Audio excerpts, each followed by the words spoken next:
day. This is the Professor, CBMD PhD, and today's Friday, August 4th, 1923. It is 5:34 and 39 seconds, a.m. Eastern Standard Time, and today's research, Nanorings. So let's jump to it here.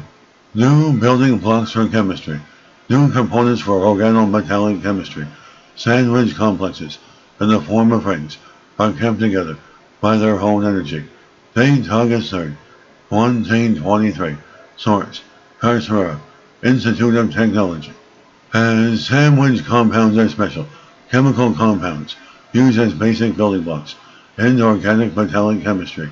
So far, their structure has always been linear.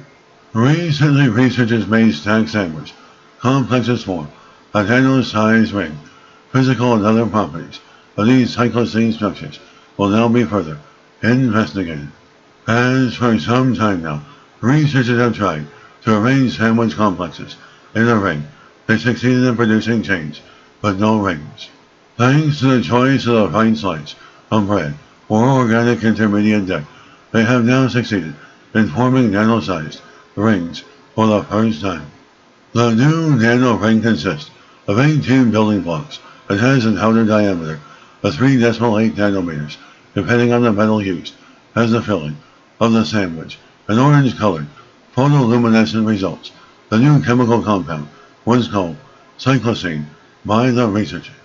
The three working groups carried out elaborate quantum chemical calculations to find out why the molecules could be arranged in a ring and no longer form the chain of sandwich complexes. These calculations revealed that the driving force for the ring formation is the energy gained by the ring. The challenge initially was to form a ring. And can other ring sizes be produced? Does this nanostructure possess unusual physical properties?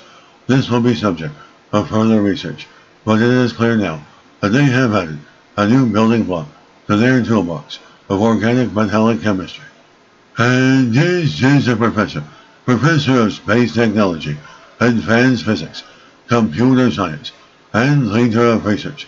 This video was created for educational purposes only. Hope you enjoyed listening. Until next time, have a great day.